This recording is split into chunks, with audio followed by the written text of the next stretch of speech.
Welcome to Political Trade Secrets, an inside look at campaigns and politics, where we pull back the curtain, look under the hood, and investigate all aspects of politics and how elections are won. Now, here's your host, Dustin Olson.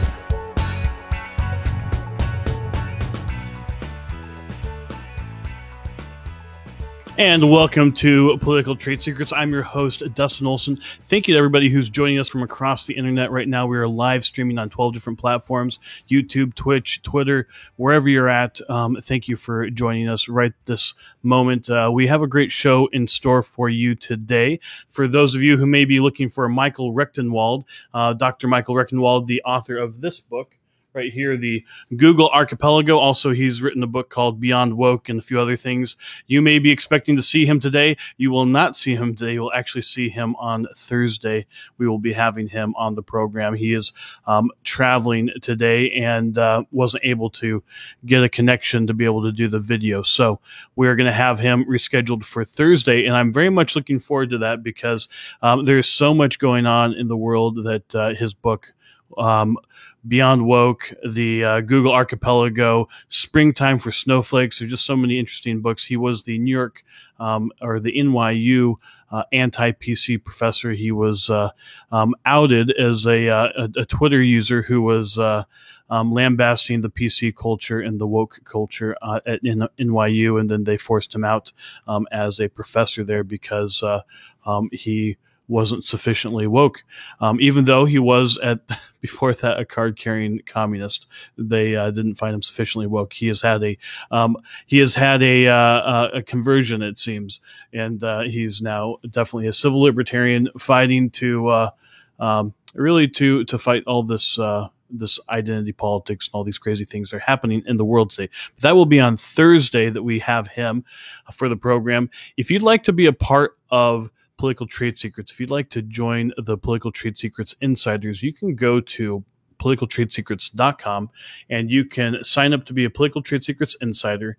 You can get exclusive stuff. You get our weekly email, updates as to what we're up to, and the best political trade secrets possible. So please go to politicaltradesecrets.com. For instance, today, so to pivot, we already had planned to do a show on the 7 secrets to a super stump speech. So if you're wondering about how to prepare for your stump speech, we're going to be talking about that today. But we send out those kinds of things to our email list there, as well as if you are interested in really getting the freshest political trade secrets, really the absolute freshest that you can possibly ever get.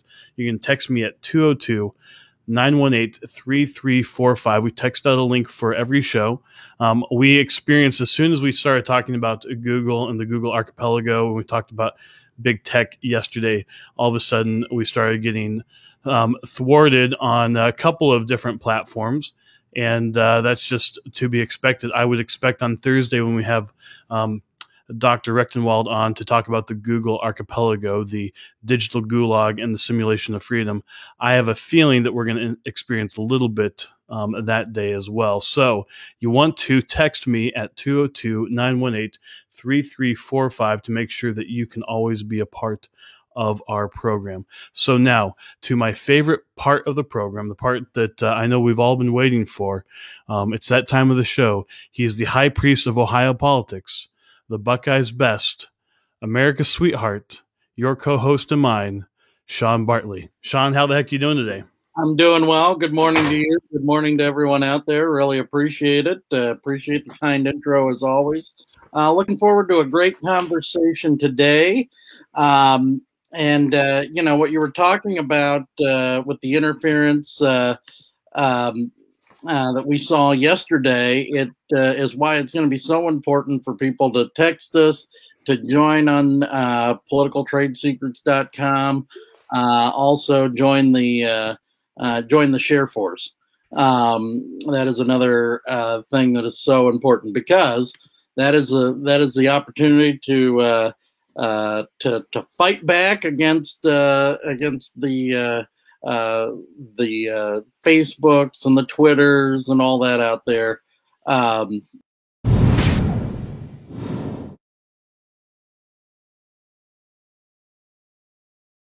So join Sheriff Force, make a difference, and reignite American patriotism, because that's why we are all here. Who knows what conservative you might inspire to run for office, to step up in the community, to speak up, show up, to really make that difference, because that's what we're here for. We're here to empower conservatives to be the most effective citizens possible and to be powerful political leaders who, together in this movement, we can reignite American patriotism. And I think as you look across the country right now, that it's definitely needed that people have a sense of pride in the country that they live in, and sense of pride in the community and in the people, and a love for their fellow countrymen and women. Yeah.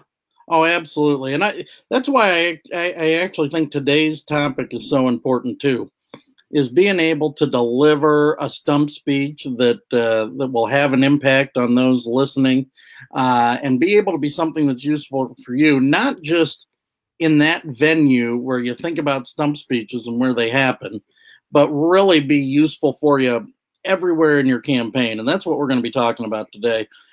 So we welcome your comments, your questions. As Dustin mentioned, we're on 12 different platforms. So wherever you're watching, wherever you're listening, you can weigh in. And it's that feedback that helps us, not just during the show, so right now live, but afterwards. We comment, we'll respond later. It also could lead us to different shows in the future. So we want to really get that, and so really appreciate that. This is, by the way, this comes from one of the candidates who watches. We've had a few requests for this topic. Also, the conversations that we have with people who are thinking about running for office. This is sometimes a little bit of a hiccup that people have about even deciding to run, because they put a lot of significance and a lot of weight on the fact that they think they're going to have to go out and give so many stump speeches, and that this is maybe something that they're a little bit uncomfortable with, which we will address as we talk about this. The idea that more people are afraid of giving the eulogy at a funeral than to be the one in the box. They would be eulogized. Yeah. So, it's understandable. And that doesn't mean that you don't get to be a political leader if you have that fear, because everybody else does as well. Even the people, if you are someone who's spoken in public a lot, then you still will get those butterflies every once in a while when you go and you speak. That's going to be something that's pretty normal. But the way you do it is by practice, which we'll also talk about during that. So I mentioned Google Archipelago. So if you were showing up right now, you're expecting us to be talking with Michael Rechtenwald of the Google Archipelago, the digital gulag. That means prisons, and the simulation of freedom, and his new book, Beyond Woke, and his other book, Springtime for Snowflakes, which is about his outing as a not super woke, ridiculous PC professor.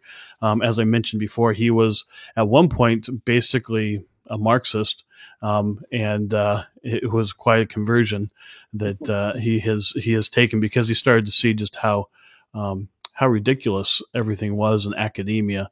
And he started commenting on it through Twitter, a Twitter handle called Anti-PC NYU Prof.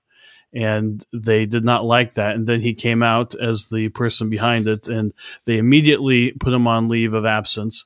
It's pretty remarkable. So I'm looking forward to the conversation. I think it's just going to be quite interesting. And he's also going to be talking to us about algorithms and AI and how that's impacting politics. And then in this world of big tech censorship, what do candidates running for office need to be thinking about to break through? So that's what we're going to be talking about that on Thursday. And then, Sean, I believe we have another guest for Friday.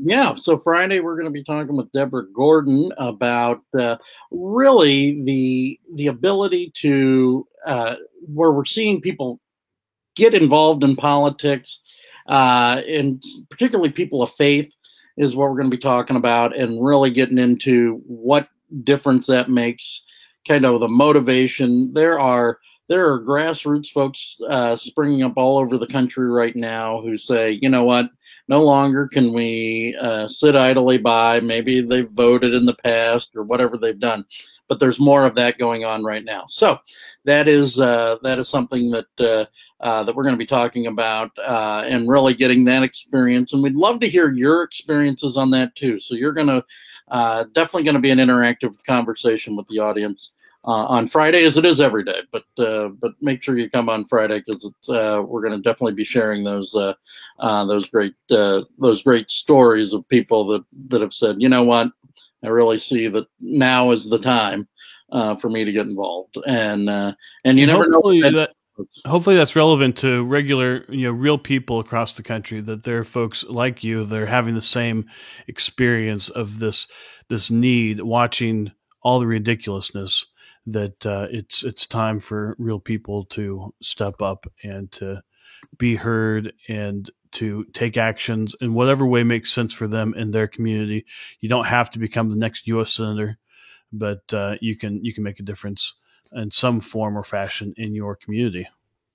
Yeah, exactly. This is the opportunity, and I'm really looking forward to hearing different ways people are doing that. And it's something that we've talked about from time to time. We've had some great local leaders on, some in politics, some not in politics at all, but really where they're being powerful political leaders in a completely different way. And that's what we're going to be talking about this Friday. So really looking forward to that. It's conversations I know you and I really enjoy, and I think our audience has said that they enjoy. So really getting people from all different walks of life. That's what you're going to get here. And that's one thing you're going to get on Friday. Yeah, that's excellent. And one of the things I'd like to encourage people for, post any comments or questions in the wherever you're watching this, that and those all will come back to us. But I'm curious if you know anybody who you think would be a good person to interview, if you'd like to be interviewed, you'd like to offer that real perspective from your part of the country, your part of the world, that you're going through the same thing, that you see what's happening in the world and you want to step up and you want to make a difference in your community, in your state, and for our country. So if you have suggestions of people, or yourself, if you'd be interested in being one of our episodes or being on one of our episodes and adding your voice, we'd really like to do that, because we'd like this to be a forum for people to step up, to speak up, and to show up in politics. So please do that. And another way that you can really make a difference that helps us break through is you can like the program, you can love the program, you can wow the program, whatever it is on whatever platform you're on. You can also share and retweet, as we mentioned before. That really does make a difference, because who knows who you might get in front of that you might inspire to take a chance to go for it, to make a difference in their community. And if they do that, what are some of the things that they should know before they make that plunge? Who are some of the resources that they might be interested in? Great question. Look, if you are thinking about running for office, or you want to see how you can be the most powerful political leader you can be in your neck of the woods, visit us at olsonstrategies.com. We really bring a completely different point of view, a wide ranging point of view to the world of consulting and political coaching. We really do it differently than anybody we've ever seen in the business, and we really try to bring a holistic approach to it. So it's olsonstrategies.com, OLSON strategies.com. You can email me at Sean, SEAN, at olsonstrategies.com, or email Dustin. It's Dustin at olsonstrategies.com. We would love to have that conversation and get started with you today. And so look forward to that. And then I'd like to make one comment about that. So you mentioned how we do things differently, and it's interesting. The way we do things differently is, you can see here, we have actually thought about and we have put down on paper not just our unique tools and things that we've developed, but all the best practices for the last 100 years, 200 years in American politics. I mean, we even looked at what Lincoln was talking about for get out the vote, but we've put it all together and we have it, and we track it and we have it down on paper. We're actually methodical about it. So it's not a fly by the seat of your pants campaign. So, it's all the best practices that in the middle of a heated campaign, it's very easy to forget the things that have worked previously on campaigns, and a lot of campaigns, I think, end up in a situation where they're recreating the wheel in the middle of a campaign when we already have everything put together, ready to go, and we remind ourselves of it regularly. I don't know if that makes sense to people, but that's all the best practices you could possibly have. We have those plus unique atypical tools as well that we have that give you a cutting edge. But just wanted to make it clear that that's really one of the things that makes a difference with us, is that we are very methodical, as you can see through almost 200 episodes. Yeah, exactly. So really do come and have that conversation, because it is something A, we enjoy, and B, we want to really see, A, if we're the right partners for you, and then, but also be able to really give you some value in how you can make a difference wherever you are in the world. So that is something we're committed to. And today we are going to, Dustin, we are going to answer 3 important questions during today. So this is what to expect.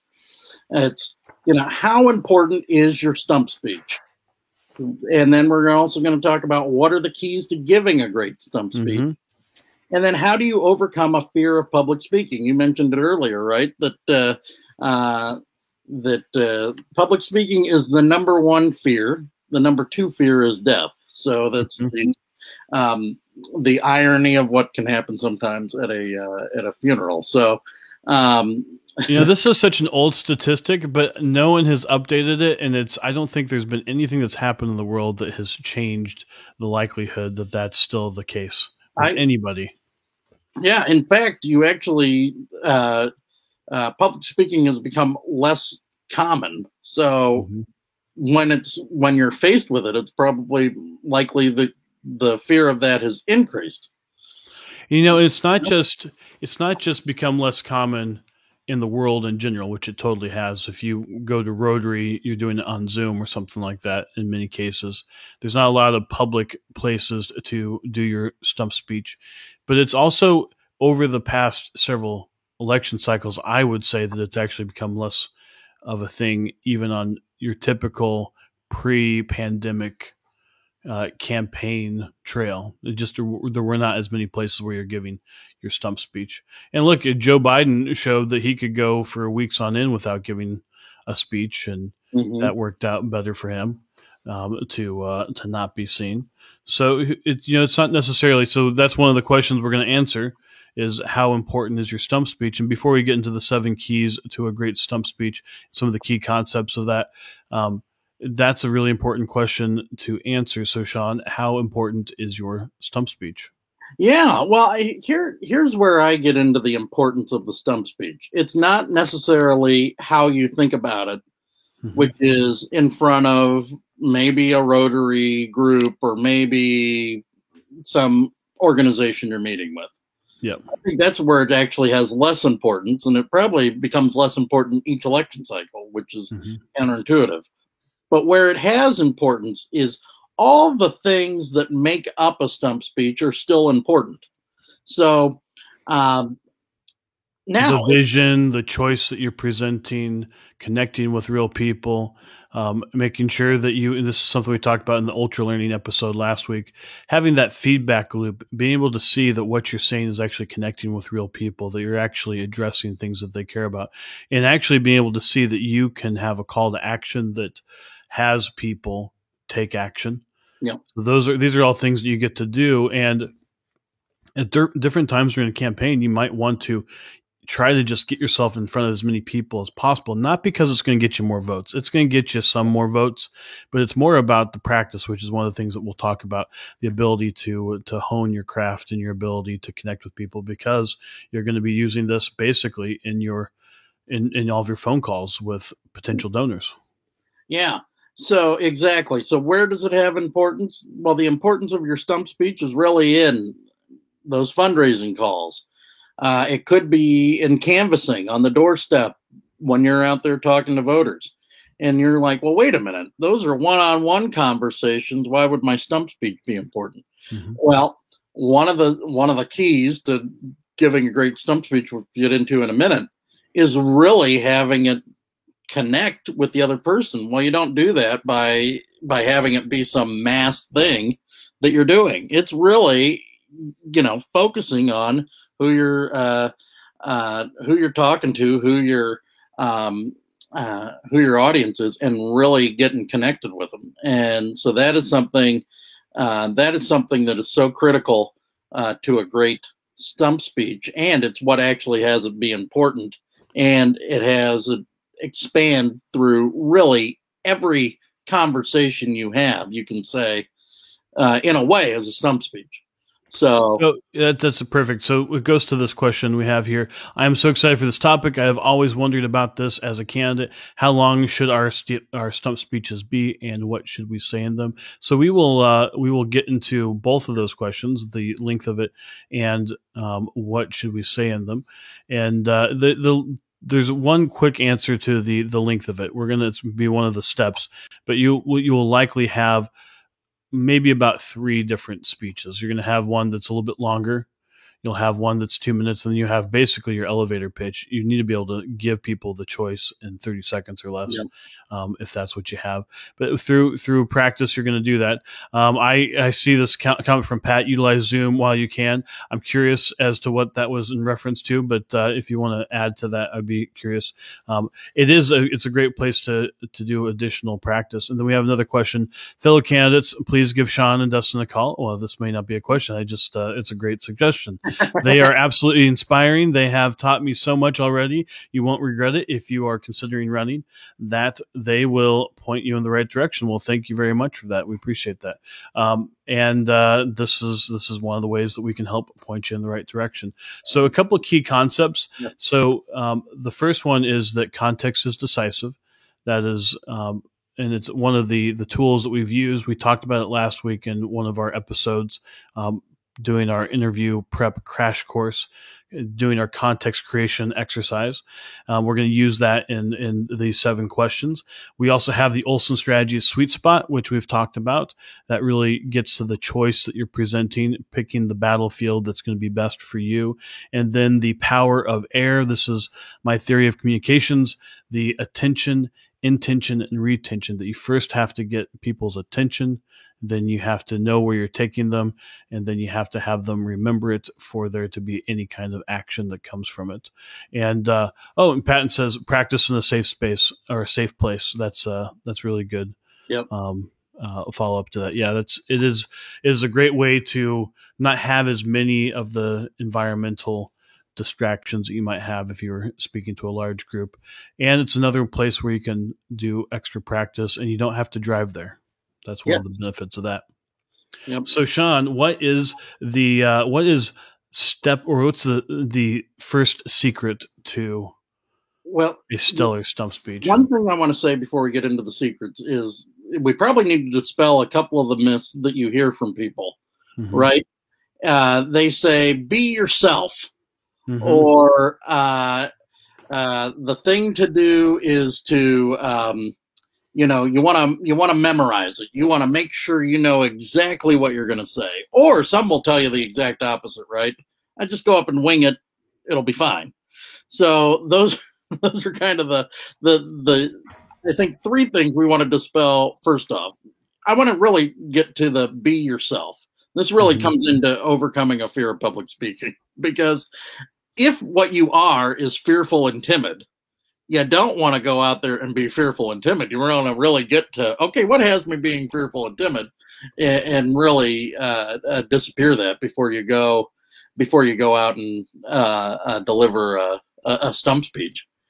The reason why I hate the be yourself advice is, and it's just stupid advice, because it's basically say be anything, because any one person can be almost any different way in any different situation. So it's a way to give someone advice to hand over the controls of any intention as to who you're being. Because you could be angry one minute, you could be timid the next minute, you could be a blowhard the next minute. Like, who knows, like, who you're actually being in that moment. So if you're being yourself, who knows who that's going to be.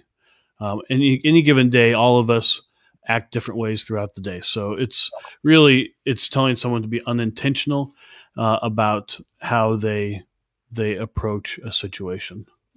Yeah, absolutely. So the first key to a great stump speech is context is decisive. So you really want to create the context for you and your audience and really everything going on there. And I know we talked about this last week. And I highly recommend people go back to that interview crash course. That is pure gold, of course. And we go into this in more depth. We won't go into it too much. But first thing is to clear the canvas, then to be clear about who the audience is, then to be clear about your intention for the experience that you're going to leave them with, and then be clear about if you were relating to the audience about who they are the way you say they are. And maybe Sean, you can give some examples of that. But who would you be being if you were to relate to them a certain way and leave them with a certain experience? Who would you be being? And then that's who you're going to be throughout the thing. We have be yourself is not the same as be genuine. That's right, because there are a lot of times people aren't genuine. Yeah. Even people who say they're genuine. Honestly, most of the time when people say I'm a certain way all the time, they're probably faking it most of the time. Yeah. Well, and it is, and they might think, oh, I'm being this way all the time.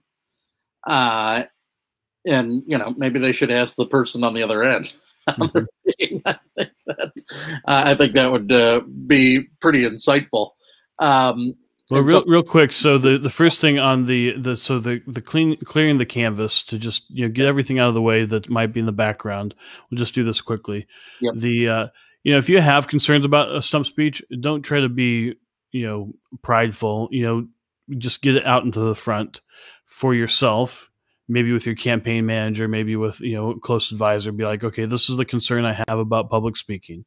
Maybe it's that I tend to use my hands too much, or I don't know what to do with my hands, or I'm always worried about it, or I'm a really good public speaker. That's something else to get out in front, because then you're never going to elevate your game if you think that you're already there. So you just get everything out there that you have about it first. As you're starting your campaign and you're preparing your stump speech, just put everything down on paper and just, look at it. All you're doing is you're acknowledging these are the things that you have in the background about you as a public speaker, public speaking. You just, get it all out there. And then if you're aware of everything, then you can then deal with it. You can set it aside. You can now create the context.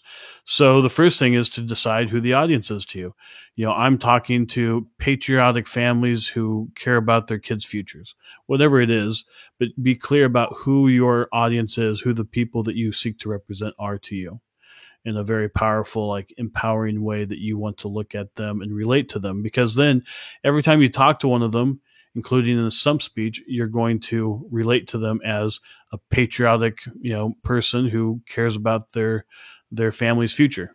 Okay, so then after you're really clear about that for the stump speech, the next thing is, what's the experience that you want to leave them with? And this could be that they're left inspired, that they're left excited, that they're left ready to take action. Whatever it is, you've had a great customer experience at some point in your life. Think about how that left you. Maybe you went to a restaurant and you had this amazing experience. There's all these different things in the environment. You had an experience and it left you a certain way, happy, content, impressed. Who knows what it was? But, think about it from that perspective of, a great customer experience. How are you going to leave them with what kind of experience are you going to leave them? And be clear about that. And then considering those things, how you're relating to them and the intention for how you want to leave them, what is the way of being that you would have to be? Is it being energetic? Is it being confident? Is it being credible? Is it being, what else would be possible ways of being that would make a difference? And what would you say that if you're giving a speech are pretty important ways of being? Yeah. Well, one thing is being connected. Getting connected with your audience, and that is a way of being. It depends on who you're talking to or how you want them left. It could be being acknowledging. It could be really the ways of being are infinite, but it really gets to being intentional about how you want to do it. So, it could be related. It could be, really getting in their world, being able to get with the audience. That is what's really going to be able to come out of this, and it's something that you can use in every conversation. And so that's why we say that stump speeches are important. As you'll remember, this is something that you can create for every conversation you're having or going to have, and really just be intentional about who you're being. And so that's something that you get to do, and it'll show up. And the truth is that if you are being confident, and it could be fun is a way you could be, and connected, you could be reading the phone book to these folks and they would go, that was a lot of fun. That was great. Because all people are going to remember is who you're being. They're not going to remember any of the specifics of your speech. They're not going to remember any of the stats unless it's a really surprising stat. Sometimes that could be possible. Like, for instance, one of our sponsors, 10centtexting.com, a very surprising stat is that 82% of every single person who gets a message opens up their text. Yeah. That's pretty surprising, and most people wouldn't think that. So those are the only kinds of stats that anybody's going to remember, is if it's something that's surprising like that. So I think this is a good place to talk about one small, actual, I'd say, pro tip here is that, there might be times where you have to read a speech, like you're giving some big policy speech, but in general, you don't want to have to read a speech. Yeah. You want to be able to be connected, and you don't want to also try to be getting the speech right, like having to remember how to say it exactly. You want to be able to know exactly where you're going, which we're going to get to in a moment, but you want to be able to be present with people, to be out here with the audience, actually locate yourself in the audience and being connected and being related to them. I think you should look at the actual people in the audience and connect with them and get a sense, because then people in the audience are going to have the sense that you're actually speaking to them. And so in this way, the way you're being and being connected and being related, I think that's really important that you do that, and that you don't get caught up in your head. And that, when you're trying to get things perfect, which is, by the way, one of the things, hopefully when you're cleaning the slate, if you're someone who has to get things perfect, that you put that out there as one of those things that's in the background that might get in the way. Because I always see this whenever someone has to get something perfect, they close off from the audience and they get back in their head, and there's no connection with the audience at that point. Yeah. And so that is a good point. And Pat asked, how would you advise someone from not getting into the weeds so people don't tune out versus connecting with the audience and you being relatable? And I think what you were just talking about really, really hit on that. It's one of the best ways to get out, not be in the weeds, and to be relatable is to not be reading your speech. And not I need to memorize a bunch of statistics. Most people are not coming to a speech to get a statistics lesson on whatever. I mean, if you have a statistic, don't do more than one or two. Yeah. And it has to be something that's surprising to people. Yeah. That it really gets their attention, that just that new piece of information shifts their context, because they learned that. They now are wow, I see the world differently because of that one statistic. Yeah. That's the only reason you would ever use it. And that's because we're going to get to that in the third secret, but we'll tease that for a second until we come back. Exactly. Another possible way of being here is being interesting, and also being interested in what the audience is interested in. So there are some things you can do here. Like we said, there's infinite ways of being, but really the context you create and being intentional about it is really what's going to make the difference. And it's going to. This is something that being here, just real quick before we move to the next one. The practical tip here is, if you're in the process of writing your speech, that you just simply can write this down on the piece of paper before you actually start the writing. Now, we're suggesting writing the speech and not to have it read. So you're writing it mostly to work out the language, because we're ultimately going to get there in a little bit, but being being clear and brief is going to be really important in this process. But I would actually write down how you're going to relate to the audience, who the audience is to you, the experience you want to leave them with, and then who you're being, even in your writing, like who you're being, because that's going to now influence. That's why we say context is decisive. It's the filter now that your words and how you're writing and the way you present the choice is all going to flow through that filter. It's going to be the decision that makes 1,000 decisions. And here's the thing. If you decided, who I'm being is confident and connected and related, well, there'll be moments when you're not confident. Well, all you have to do is like, oh, I guess I'm not being confident right now. And then you just get back to being confident. It's so simple. Yep. You don't have to remember a lot. It's really a North Star as you go through this process. Yep. And by the way, you do this one thing, you're already miles ahead of most people that will come in with whatever advice their cousin who once volunteered on a campaign one time saw something happen, gave them. So this is you're light years ahead.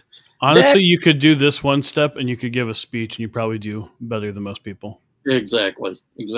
But we're going to give you 6 other great steps. So stay with us. Number 2 is know where you're taking them. And this is critical because sometimes you'll get up there and if you don't really know what it is you want to communicate, you might just wander around the conversation, and it's very easy to do. And then there's going to be something missing. And this is where we talk about, this is really the idea of the Olson strategy sweet spot. And you've seen that here before, and I have a feeling you're going to see it here and again in a second. And it really is this idea of your strengths, your opponent's weaknesses, and then the voters' concerns, and really finding right what's there in the middle. And really getting connected there. So where you want to take them, you really want to take them to that sweet spot that hits all 3 of those. So how do you do that? Well, you're going to have an idea. It's part of it is in the context creation. You're going to say, okay, here are who these people are. This is what they're about. And so then you're going to be speaking to that. And so Dustin, what are your thoughts? I don't have our pretty version. So hopefully this will do. So YS, your strengths, opponent's weakness, OW, and then voters' concerns, VC. So since we're being clear about who they are, and you just talked about that, who the voters are, and you're clear about the opponent's weaknesses, is why opposition research is so important. And recommend you go watch Naji Falali, our episode with him, opposition research. But this is really the when you have these things overlapped, you don't even have to talk about your opponent. If you're talking about things that are not great for your opponent, like topics that are not great for your opponent, and voters can care about it, and you have something to say that they like, well, then you're really hitting the sweet spot. And that's why we call it the Olson strategy sweet spot, is that you are presenting a choice, even if you don't say this or that, just by picking a this that's on the battleground that your opponent does not want you to be focused on. You're winning the day.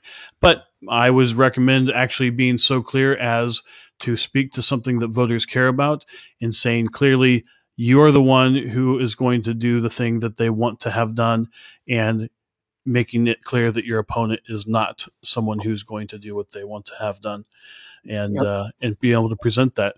And you can do that in less than 30 seconds in most cases. Absolutely. And so point 2, being clear, having clarity is another thing you want to really bring to it.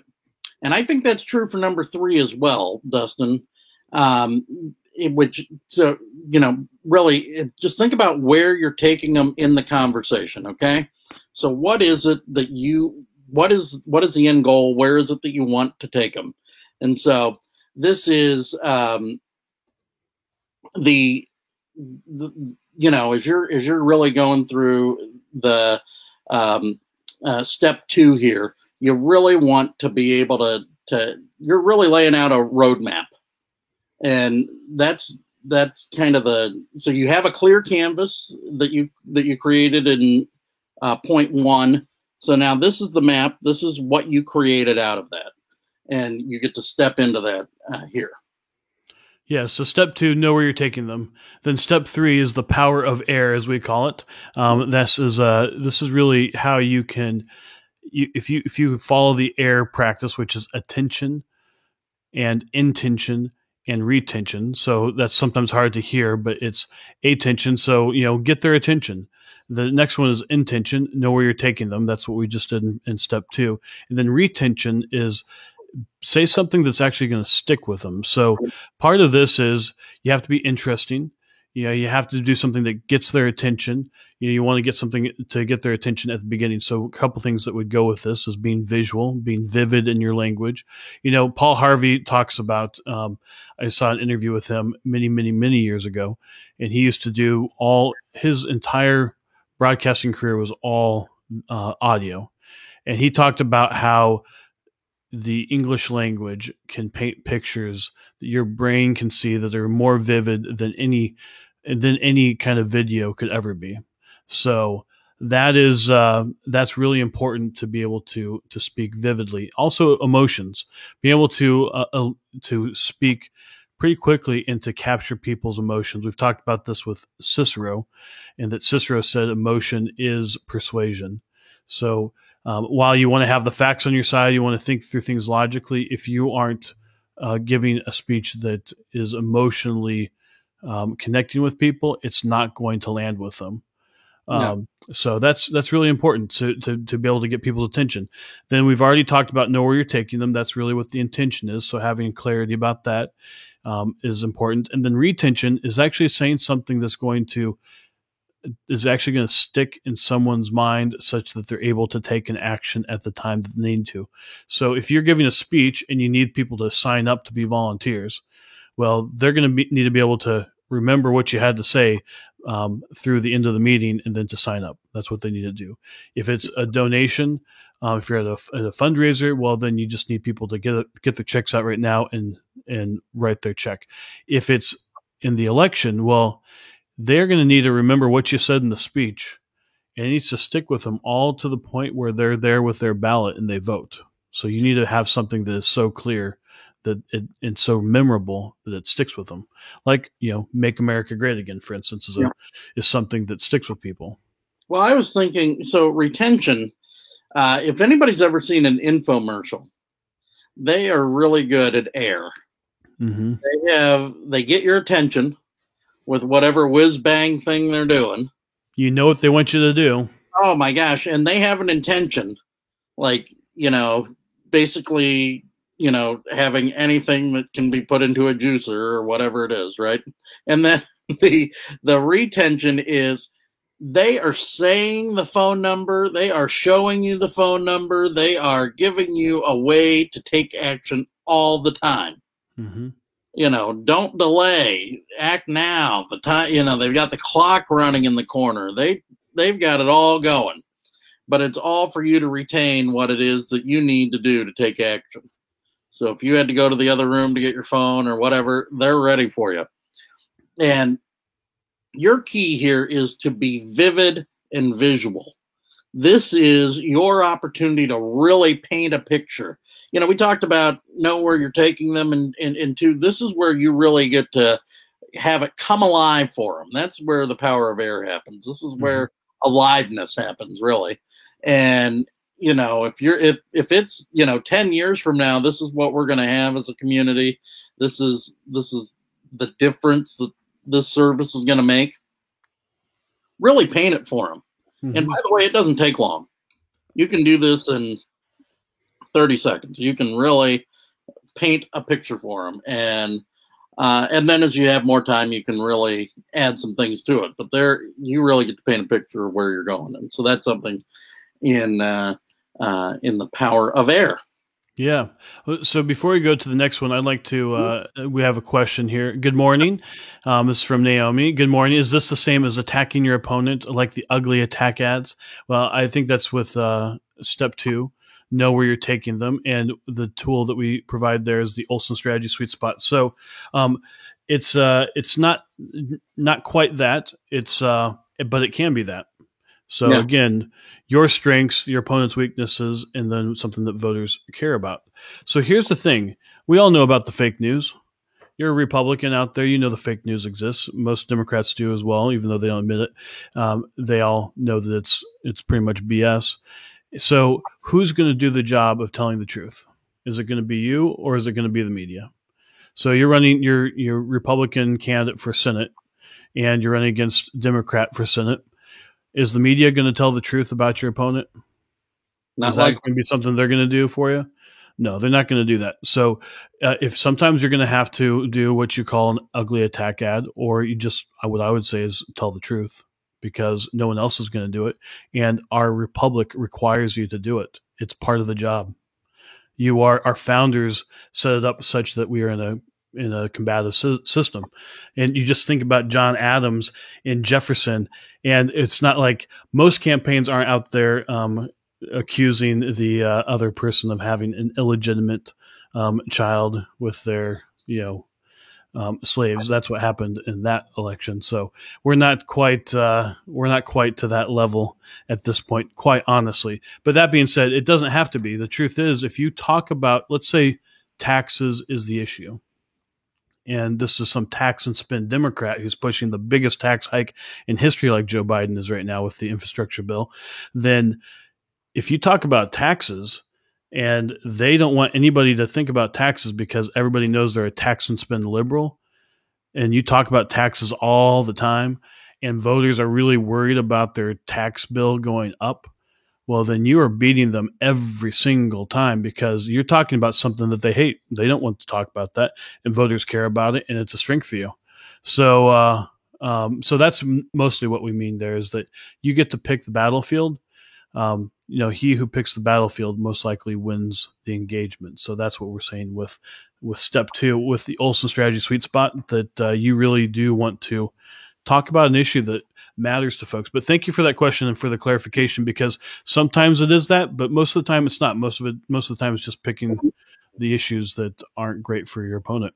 And Naomi responded, yes, I see what you mean. No one else is going to do it for sure. So, so she really appreciated that. So appreciate the question. Great question. Yeah. Keep it coming. And speaking of questions, Dustin, let's go to number 4. Yeah. So number 4, for the 7 secrets for a great stump speech. Number 4 is answer the 4 questions. So the way this works is every single time you are out there, you're going to buy a product, or anytime you're proposing an idea to somebody, or you're asking someone to donate to your campaign, or you're asking them to vote for you. It doesn't matter what it is. Whenever one human being is asking another human being to take an action, or they're proposing some kind of solution to them, people subconsciously walk through 4 questions.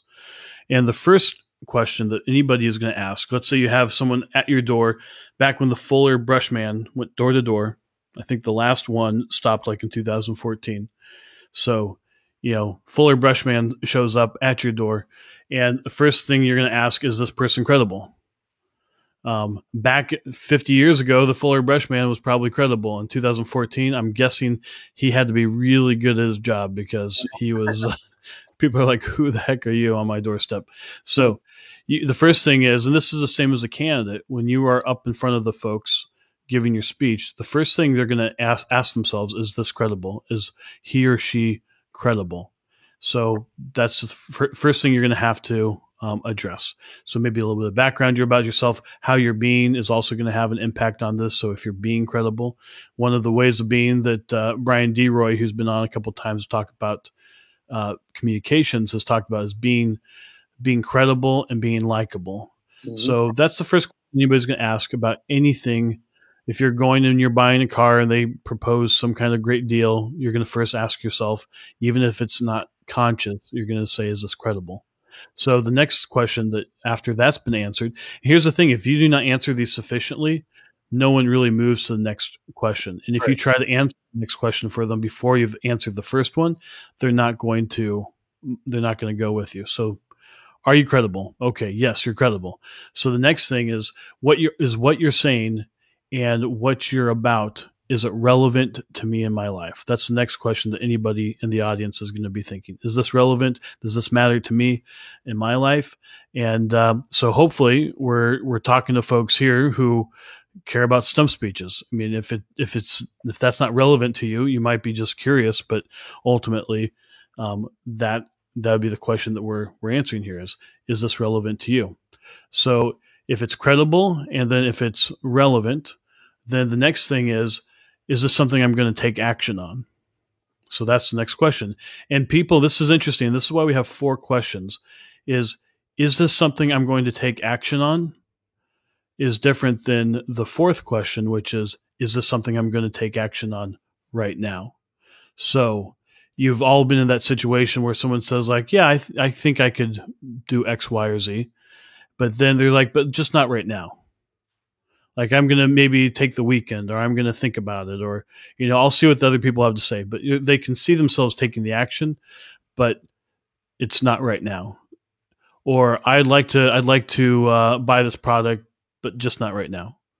So these are the things that people do. So if you get to the 3rd question, which is this something I'm going to take action on?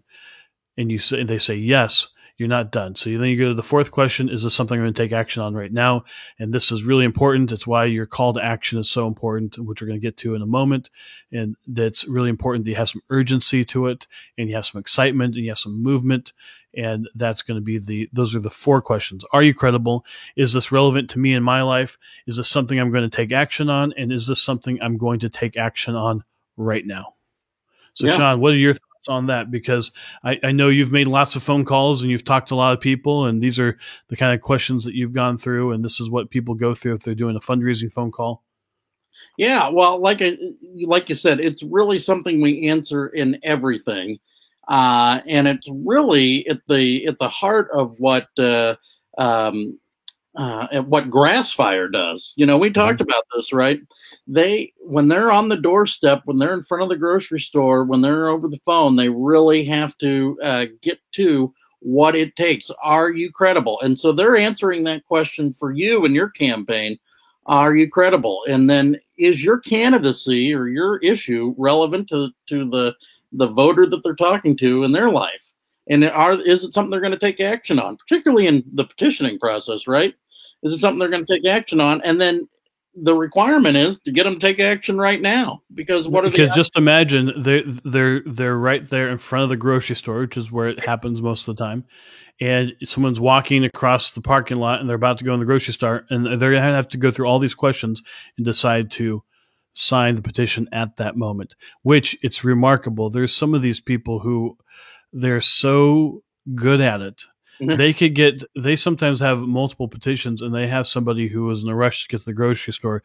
They just can't wait to do their civic duty and sign all of the petitions because they have this sense of like, I'm doing my civic duty. I'm helping people get on the ballot. I don't have to vote for them, but I'm giving them a chance to be on the ballot. And people have this the best people, the best petitioners are able to quickly have someone answer all those questions and start taking action. Yeah. And but just thinking about that, right? We don't realize that we're doing this, but just think about how easily you see something and you go, oh, that doesn't matter to me because whatever was missing out of it or whatnot. So you go, okay, well, I'm not paying attention to that anymore. I've got something else to pay attention to. Mm-hmm. So the first thing is, once it's been determined as credible, so something looks presentable to you, which is one thing that you're going to do in the stump speech or wherever you're talking, you're going to create some credibility right away. Then is it relevant? And then is it something worth taking action on? And if so, when? Mm-hmm. Is really the steps there. So you've got to answer those questions. So you just got to say, basically, when you're and that really takes us to step 5. It's get on the court and practice. So when you're practicing this, and there's a lot of different ways to do it, get feedback and really get like, oh, was this credible? Was it relevant? And have people be honest with you about it, because maybe they don't care. And you want to talk to some people that will tell you, okay, yeah, that might not be the thing, and get some feedback from folks. So the other ways, like, oh yeah, that sounded good enough, but whatever. And then I recommend people go to our program last week with Scott Young on ultra learning. This is a big component, one of his 9 principles for his book, and in the feedback. And we had a really interesting conversation. He wanted to be clear that's not about coaching. Coaching's a small part of it, but part of it is just getting out there and practicing in public. Public speaking in particular has a quick feedback loop. If you're talking to people, you can tell if you're losing folks and that you're not going to, they're not going to keep them through. Or if you ask people to take some kind of action and you're not seeing any increase in their taking that action, then you have a sense that you're not getting the results that you want. And then he talked about how you can actually get feedback, coaching, like Sean was just talking about, and actually how to get the signal from the noise, because you're going to get people who are going to give you advice that's just terrible advice, so don't listen to them. Right. Because people might say that you need to have something interesting that you wear, like, have a special outfit that you wear all the time. I've had that on a campaign before. You need to wear like an American flag sport coat, and then everybody's going to remember you. That would be terrible advice for a candidate running for office, unless you could pull it off. I don't know if there's ever been someone who could pull that off, but that is, you don't always take all the advice from everybody who's giving it to you, but, seek it out. The best places I can see for practicing is just to get out there and speak as many actual real life events as possible, where you can actually see the audience and get the feedback from just watching them and being present with them. And then 2, practice in front of a camera. If you go and you speak out in public, make sure that you have a camera on while you're speaking, and then watch the tape afterwards. Next thing to do is to actually practice it at home or at your campaign headquarters, and actually do that, hopefully with, maybe it's staffers or some other people in the room, but actually practice with real people. And then another way you can practice without having anybody around is actually to practice in the mirror, and actually practice such that you are connected with yourself. Like, look yourself in the eyes and actually speak like you're trying to move yourself to action to support your candidacy, or to donate, or to volunteer. Because if you can do that, then when you're actually there speaking with real people, you're going to have a better sense for how you look as you're doing it. And it's really going to juice your ability to connect with people.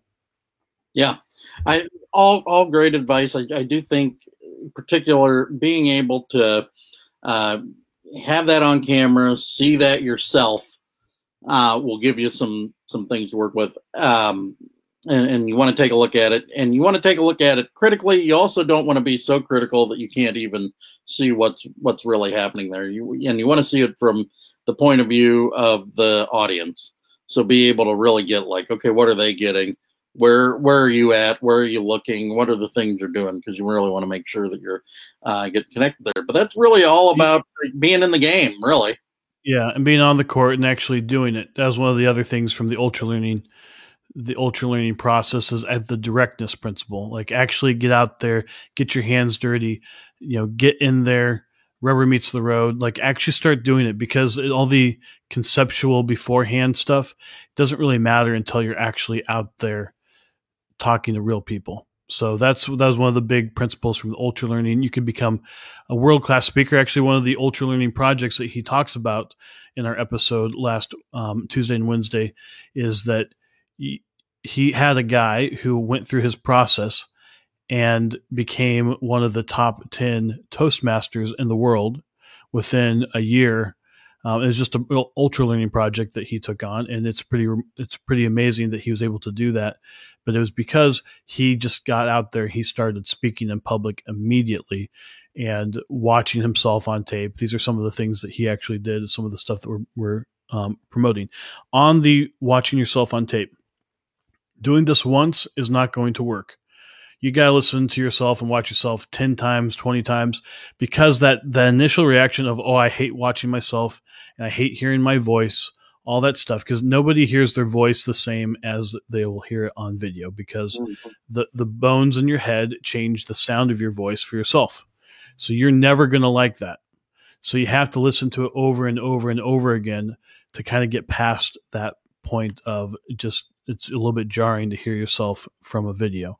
So you have to do it quite a few times before you're going to get past that hypercritical nature. Yep. And then, no, so number 6 is have a clear call to action. You want to make sure that you are asking people exactly what it is you want them to do. It could be go out and vote by this date. It could be make a donation today. It could be sign up and volunteer. It could be volunteer and here is when we need you at the headquarters or whatever it is. But you want to be very clear on what it is you're asking and be direct. This is something that because if you've answered the 4 questions, you need to have something for them to do. Mm-hmm.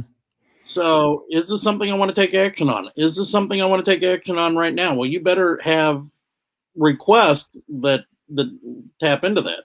Because if you did number 4, which is answer the 4 questions, then number 6 is critical because it'll tell you if you actually did number 4.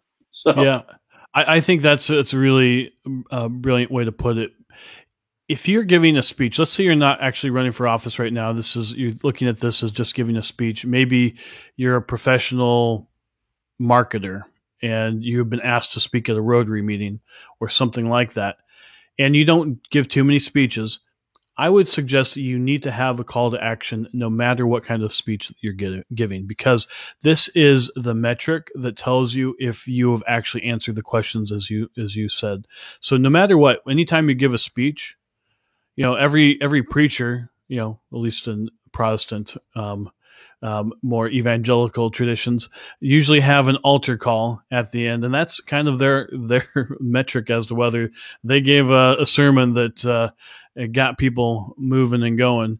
So, that's really what you want to have. You want to have some kind of call to action to be able to see that your speech actually had people take action, that you were able to actually move people. And that's going to give you a sense for how effective you were. Yeah. And I'm glad you mentioned that. So, as people might know from listening, I'm a member of the Elks Lodge. And so when people say, well, what are the Elks? What do they do? Well, I tell them what they do, and then at the end, and I say, and you can join, and here's what it takes. Would you like to join? Because that's a signal, like, oh, well, we'll find out if this was relevant and important and something that people want to take action on. So, and a great way to do that. And so, when people, so if you ever ask me about what the Elks Lodge are, just know that you're probably going to get a question at the end on if you'd like to join. So, and then for most campaigns, you have 3 primary calls to action: volunteering, and maybe to schedule yourself for an actual volunteering slot; donating, taking action right now to donate. And the faster you can get people to take these actions, the more likely they're going to actually happen.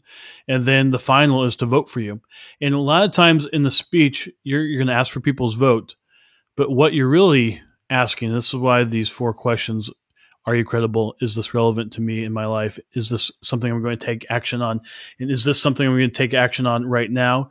That last one, people can't necessarily vote for you right this minute. Yeah. More and more early voting's happening, so that might be towards the end of the campaign possible. But really what you're having them do is make a decision in their mind that they're going to vote for you. And oftentimes, if you can have someone make a public statement of, can I count on your vote? You ask that question, can I count on your vote? And they say yes. It is hard for people, even though they're in the privacy of the voting booth or they're in the privacy of their home writing, filling out their mail-in ballot, even though they have no one looking over their shoulder, they're more likely to vote for you if they've said publicly that, yes, I will vote for you. So it's also partly sticky and helps get to the retention portion that we had in the 3rd secret, which is the power of air. attention, intention, retention. So I highly recommend asking that question and asking it that way. Can I count on your vote? Because it has someone make that decision. So let's go to secret number 7, which is be brief. And I like the old saying of be bright, be brief, be gone. This goes to Alex's question at the beginning. How long? In most cases, if you're a local candidate running, it's about 2 minutes, maybe 3 minutes. But sometimes they're going to say, 2 minutes max. And you need to have a good sense for what it is to be 2 minutes. I would actually time yourself, but be bright, be brief, be gone. That's probably the best advice you could possibly have for any kind of stump speech, and have it be memorable, but don't have it be long. Yeah, I don't have too much more to add to that. It's pretty straightforward. You really just want to, this is your opportunity to, what it was Mark Twain used to say, if I had more time, I'd write a shorter letter. So this is your opportunity. This is why practicing matters, and knowing what it is you want to talk about and do. It really makes a difference. So you really get to do that in being brief. So it's something that makes a difference, and really be looking for that in the practice, because being able to deliver this in 30 seconds, a minute, 2 minutes, 3 minutes. And then once you're in elected office, sometimes you are the keynote who gets to talk for 15 minutes or so. Even then, you still want it to be brief. Even if the time is longer, there is the idea of brief, which is if you're being vivid enough and doing all of the things that we talked about before that, 15 minutes is going to seem like nothing to the audience when you're delivering that keynote later on. But it is the key. And you've been in situations where 15 minutes feels like it passed in no time, and you've been in situations where 15 minutes feels like it was, waterboarding. So yeah. So part of the being brief is you can also be brief in a tutorial. You can be brief in a keynote speech that might even go an hour or even 2 hours. Think about President Trump. He gave speeches sometimes 2.5 hours. But he was doing brief bits most of the time. And there had this sense of like time warped when he was doing it, because he's interesting. He moved quickly between topics and he kept your attention. And so it did have a sense of being brief between all those different components. So, it's possible to create that. One way you can do it in a longer speech is once you go to a question and answer, you start to have brief answers, and you're not wanting to have long sentences regardless and long paragraph explanations on something. You're doing quick, short sentences. You might have lots of repetition to have it really stick with people, but they're quick, short answers. So with that, thank you very much I'll just go through the 7 secrets to a super stump speech. 1, context is decisive. Step 2, or secret number 2, know where you're taking them. Secret number 3, the power of attention, intention, and retention, the power of air. And then secret 4, answer the 4 questions. Secret, and those are you credible? Is this relevant to me in my life? Is this something I'm going to take action on? And is this something I'm going to take action on right now? And then secret number 5, get on the court and begin practicing. And secret number 6, have a clear call to action. And secret 7, be brief. And that's those are the 7 secrets. There are 1,000 different things that you could focus on for your stump speech and speeches in general. There's so much more to it than just these 7, but we were able to boil it down to, I think, the things that really make the biggest difference. And even if you just did a couple of these, you would be head and shoulders above pretty much anybody else out there on the campaign trail. Yep. Oh, absolutely. And so really employ these, and you will be light years ahead of your opponents out there. And it's something that is going to be useful in all conversations. So you really want to utilize that. We've got some great upcoming shows coming up, Dustin. Thursday, we've got Michael Rechtenwald right there. Exactly. Google Archipelago. He also wrote Beyond Woke is one of his new books, and Thought Criminal. That's another one of his new books. So he has 2 new books out this year. Beyond Woke is a nonfiction book, and then Thought Criminal is actually a fictional novel about a a professor, it turns out, of AI and algorithms who gets canceled. I think is it sounds like it might be a little bit autobiographical. And then his other book, his actual autobiography, is Springtime for Snowflakes and the advent of social justice and everything else on campuses. I'm halfway through that book. I've read this book actually a couple times, The Google Archipelago, which is the digital gulag and the simulation of freedom. I really am interested to see his thoughts on how AI and algorithms are affecting politics. We talk about it all the time. It's part of context is decisive. Your cell phone and your TV give you your view of the rest of the world, and the algorithms are deciding what you're seeing on your phone. So really some computer program decides what your reality is, what you're actually seeing. So I'm curious to see what his thoughts are on that. Also seeing what we can do about woke capitalism, since that's been in the news so much lately. And then additionally, what candidates can do as they're running for office. And we have this threat of big tech censorship. What are candidates to do to navigate through that process? You could get silenced in the middle of a campaign. It's an amazing thing that's even something we're talking about today. He wrote this 2 years ago, and to think that we are at a place where this could be something that it's actually this much worse from when he actually wrote this book, that we're actually in the middle of it at this point.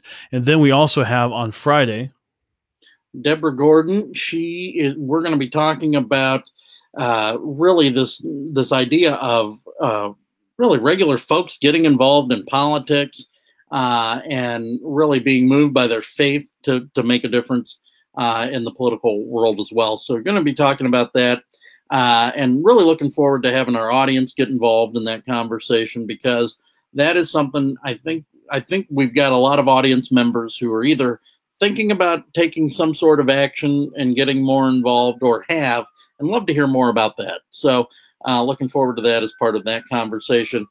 And we're proud to be sponsored by 10centtexting.com. This is your opportunity to get connected with your constituents, your voters, right where they are on their mobile device. We mentioned it earlier in the show. 82% of people open every text message they get. You want to make sure that it's impactful. Image, GIF, short video, right there in the body of the text message. Really quite incredible. So go to 10centtexting.com and get started on that today. Awesome. And as we mentioned at the beginning of the show, Olson Strategies and Advertising, that's our firm. We really do love helping people be the political leaders that they need to be for their community and their state and for our country. We really will give you a great campaign, and we hope to talk with you about that. And you can go to olsonstrategies.com. Also, Grassfire, we also mentioned, the best place for canvassing, petitioning, or live calling. Go to grassfire.us and set up a consultation today. But with that, Sean, I really do appreciate this time that we get to have with everybody, and I really love the time that we get to have with them outside the show as well, whether it's through our texting community or those who've signed up. We have quite a few people who've done this, who signed up to be a Political Trade Secrets Insider, and they're getting exclusive stuff, exclusive emails. We aggregate everything that we're going through here, and we put it together in an easy to consume fashion. So I highly recommend you go to politicaltradesecrets.com.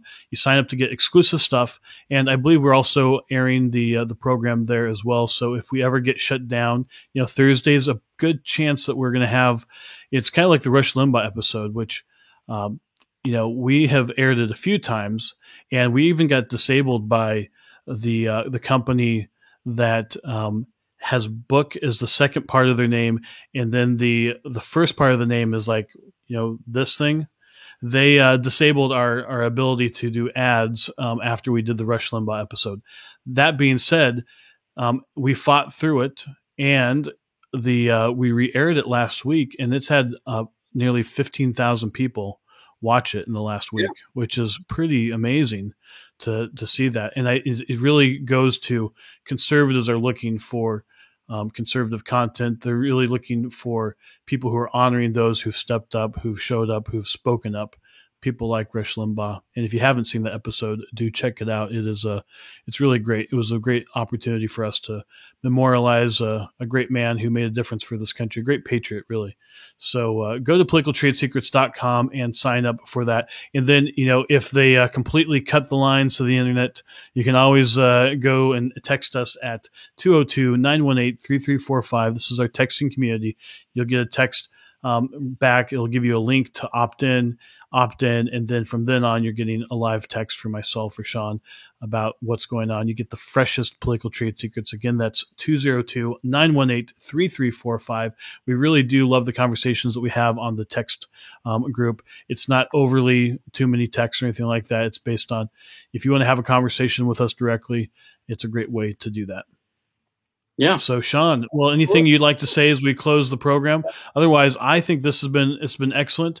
We bobbed and weaved with the rescheduling for Michael Rechtenwald, but I think hopefully people got a lot of value out of today's show. I know I did. I know I enjoyed the conversation with you. Yeah, likewise. I really appreciate everybody. Great questions, great comments. Really got them incorporated into it, and it's what really helps with the show. So we do appreciate that, and really appreciate Dustin, what you brought to the table today, and really being able to show a light on how to set up a stump speech and have it be usable everywhere in your campaign. Because as we mentioned, this is something that people are doing less and less of. These public forums and stuff like that.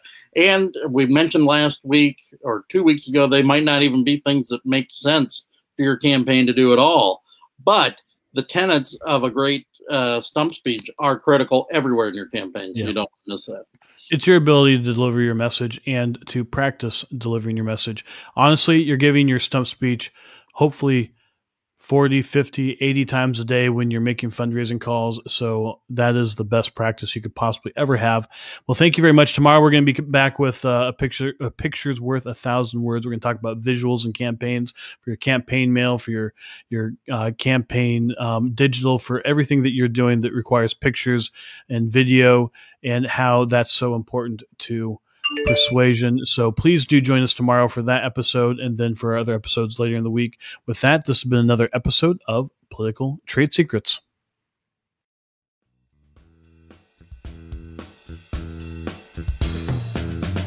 Join us next time by subscribing on iTunes, and get show notes and sign up for our newsletter at politicaltradesecrets.com.